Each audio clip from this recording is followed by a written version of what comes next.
Hello friends, welcome to SB arts and kitchen. ఈరోజు నేను మీకు ఒక కొత్త రకమైన స్వీట్ చూపిస్తున్నాను. ఇది మీరు ఎప్పుడూ ట్రై చేసి ఉండరు, మీరు తప్పకుండా ట్రై చేయాలి. ఇది మీరు ఒకసారి టేస్ట్ చేశారంటే అమృతం ఇంత రుచిగా ఉంటుందో అనుకుంటారు. తప్పకుండా ట్రై చేస్తారు కదా. ఇప్పుడు మనం ఎలా చేసుకోవాలో చూద్దాం. ఇది రా పపాయ అండి. ఒకటి రా పపాయ తీసుకొని పైన మొత్తం పీల్ చేసుకోవాలి. చూసారా, ఇలా పీల్ చేసుకున్నాక మనం పీస్ చేసుకోవాలి. కొంచెం కేర్ఫుల్గా కట్ చేసుకోవాలి. రా పపాయ కదా, కొద్దిగా హార్డ్గా ఉంటుందండి.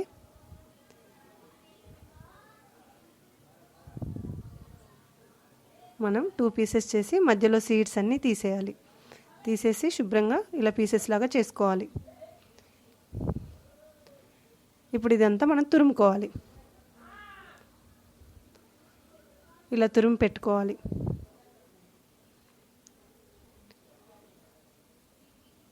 ఇలా తురుముకున్న దాన్ని మనం స్టవ్ వెలిగించుకొని ప్యాన్ పెట్టుకొని నెయ్యి వేసుకోవాలి. కొంచెం నెయ్యి ఎక్కువగానే పడుతుందండి. మీ టేస్ట్ ప్రకారం కూడా వేసుకోవచ్చు. ఇష్టపడే వాళ్ళైతే కొద్దిగా ఎక్కువనే వేసుకోండి. నెయ్యి వేడైంది చూడండి, మొత్తం మెల్ట్ అయిపోయింది. ఇప్పుడు మనము ఇది మొత్తం వేసేసుకుందాం. తురుముకున్న పపాయ మొత్తం వేసుకొని పచ్చివాసన పోయే వరకు, అందులో ఉన్న ఏమన్నా వాటర్ ఉన్నా మొత్తం పోయే వరకు మంచిగా ఫ్రై చేసుకోవాలి నెయ్యిలో.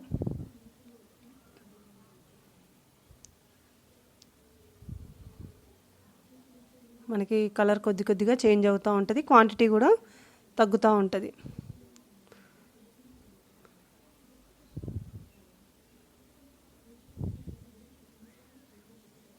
చూడండి ఎంత తక్కువ అయిపోయిందో, బాగా ఫ్రై అయిపోయింది. ఇప్పుడు బెల్లం అండి.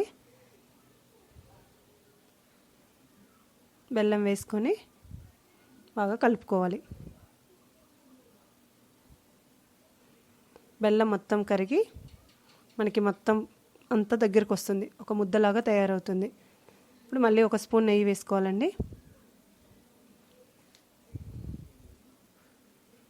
ఇలాచీ పౌడర్ మళ్ళీ ఒకసారి బాగా కలుపుకోవాలి. చూడండి, మనకి బౌల్ని వదిలేస్తుంది, మొత్తము మనకి రెడీ అయిపోయింది. ఇది మనం ఒక ప్లేట్లోకి తీసుకుందాము. ఇలా కూడా మనం తీసుకోవచ్చండి, చాలా రుచిగా ఉంటుంది. ఇప్పుడు ఇవి నేను బాల్స్ చేసుకున్నాను.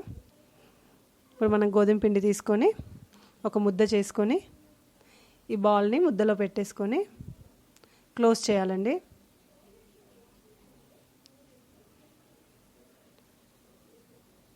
నీట్గా మళ్ళీ రౌండ్గా చేసేసుకోవాలి.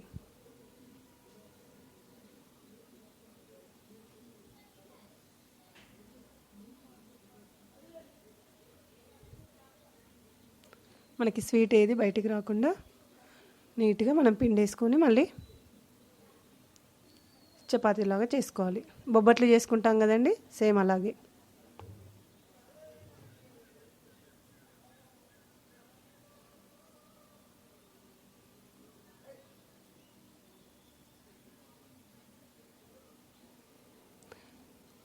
మనం అలా హల్వాలాగా తీసుకోవచ్చు, లేదంటే బాల్స్ చేసుకొని మనము పూర్ణాలు చేసుకోవచ్చు, ఇలా బొబ్బట్లు చేసుకోవచ్చు. మనం ఒకటి అది మిశ్రమం తయారైందంటే మనం ఎలా అయినా చేసుకోవచ్చు. చూడండి, అన్నీ ఇలా చేసుకోవాలి.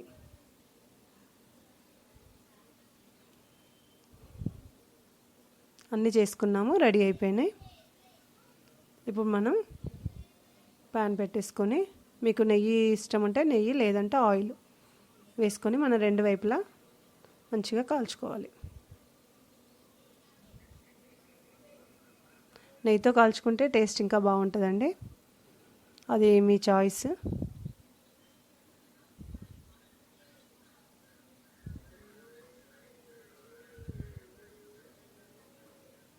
మళ్ళీ రెండో వైపు కూడా నెయ్యి రాసుకొని రెండు వైపులా మంచిగా కాల్చుకోవాలి.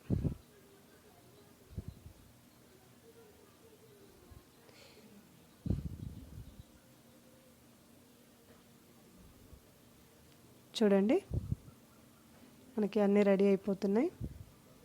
చూడండి ఎంత బాగా వచ్చాయో. చాలా టేస్టీగా ఉంటుందండి. మీరు తప్పకుండా ట్రై చేయండి. మీకు నచ్చితే లైక్ చేయండి, షేర్ చేయండి, నా ఛానల్ని సబ్స్క్రైబ్